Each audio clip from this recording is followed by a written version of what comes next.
एक शतक से भी ज्यादा लंबे समय तक चली राम मंदिर की लड़ाई में तो हिंदुओं को सफलता हासिल हुई और अब 5 अगस्त को प्रधानमंत्री नरेंद्र मोदी के कर कमलों से राम मंदिर भूमि पूजन में पहली ईंट रखने के बाद राम मंदिर का निर्माण तेज हो जाएगा। लेकिन इसके साथ ही अब एक और लड़ाई वृंदावन में छिड़ गई है। मथुरा में श्री कृष्ण जन्मभूमि को भी मुक्त कराने के लिए श्री कृष्ण जन्मभूमि निर्माण न्यास का गठन किया गया है, जिससे देश के 14 राज्यों के 80 संतों को जोड़ा गया है। शुक्रवार को आनंद वाटिका कॉलोनी स्थित रामा आश्रम गेस्ट हाउस में श्री कृष्ण जन्मभूमि न्यास की बैठक आयोजित की गई, जिसमें न्यास के राष्ट्रीय अध्यक्ष आचार्य देव मुरारी बापू ने बताया कि ट्रस्ट 23 जुलाई को हरियाली तीज के दिन रजिस्टर कराया गया। ट्रस्ट में वृंदावन के 11 पदाधिकारी नियुक्त किए गए हैं। 14 राज्यों के 80 संत महामंडलेश्वर को भी जोड़ा गया है।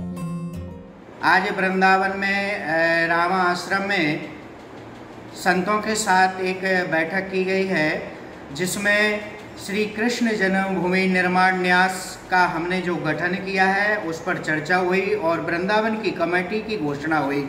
यह ट्रस्ट हरियाली तीज 23 जुलाई को गठन किया गया है, रजिस्ट्रेशन कराया गया है और रजिस्ट्रेशन के बाद फिर हमने इस ट्रस्ट से जोड़ने के लिए पूरे भारत के 14 प्रदेशों के संतों से परामर्श किया और उन्होंने स्वीकृति की और उन्होंने अपने को जोड़ने का आग्रह भी किया। इसलिए हमने इस ट्रस्ट में जोड़ने के लिए संतों के समर्थन का लिखित रूप से आश्वासन लिया और एक हफ्ते बाद आज वृंदावन में पहली बार श्री कृष्ण जन्मभूमि निर्माण न्यास ट्रस्ट की बैठक हुई और इस बैठक में हमने ट्रस्ट के उद्देश्य संतों के बीच में रखे। हमारे ट्रस्ट का उद्देश्य है श्री कृष्ण जन्मभूमि पर बनी हुई मस्जिद को श्री राम जन्मभूमि की तरह हटाकर भव्य श्री कृष्ण जन्मभूमि स्थान बनाना इस ट्रस्ट का मूल उद्देश्य है। और इसकी शुरुआत हमने 1 फरवरी को वृंदावन में संत महंतों के साथ बैठक करके यह निर्णय लिया था।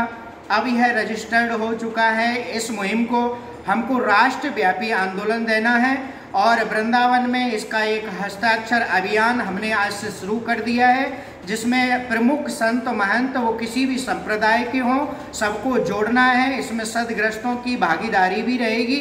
इसी मूल उद्देश्य को लेकर के इस ट्रस्ट का गठन किया गया है, जिसको राष्ट्रव्यापी आंदोलन देना है। इसकी शुरुआत वृंदावन से हो चुकी है और अन्य प्रदेशों में जो संत महामंडलेश्वर हमसे जुड़ने के लिए तैयार हैं उनसे लगातार संपर्क चल रहा है और शीघ्र ही अगले महीने में हम राष्ट्रीय कमेटी की घोषणा कर देंगे और इस आंदोलन को व्यापक रूप देंगे और श्री कृष्ण जन्मभूमि पर भव्य श्री कृष्ण जन्म स्थान बनाने का कार्य करेंगे। इसके साथ साथ कृष्ण जन्मभूमि मंदिर के आसपास जो जन्म स्थान की जमीन को अवैध रूप से कब्जा किया उसको मुक्त कराना, यह भी हमारे ट्रस्ट का उद्देश्य है। इन सारे उद्देश्यों को लेकर इस ट्रस्ट का गठन किया गया है और काफ़ी संख्या में इस ट्रस्ट से जुड़ने के लिए संत महंत तैयार हैं।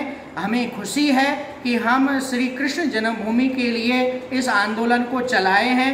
हमने श्री कृष्ण जन्मभूमि ही नहीं श्री राम जन्मभूमि के लिए भी व्यापक रूप से हस्ताक्षर अभियान चलाया था, जिसमें 5000 हिंदू और 5000 मुसलमानों का हस्ताक्षर करा करके हमने सुप्रीम कोर्ट भेजा था। वो मुहिम सार्थक हुई और श्री राम जन्मभूमि के लिए सुप्रीम कोर्ट से फैसला आया, जिसका 5 अगस्त को भूमि पूजन देश के प्रधानमंत्री नरेंद्र मोदी जी को किया जा रहा है।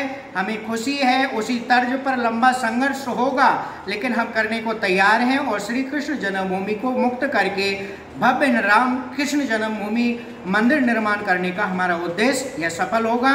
इन्हीं शुभकामनाओं के साथ समस्त देशवासियों को जय श्री कृष्ण। तो अब राम मंदिर के बाद भव्य श्री कृष्ण मंदिर बनाए जाने की भी तैयारी कर ली गई है।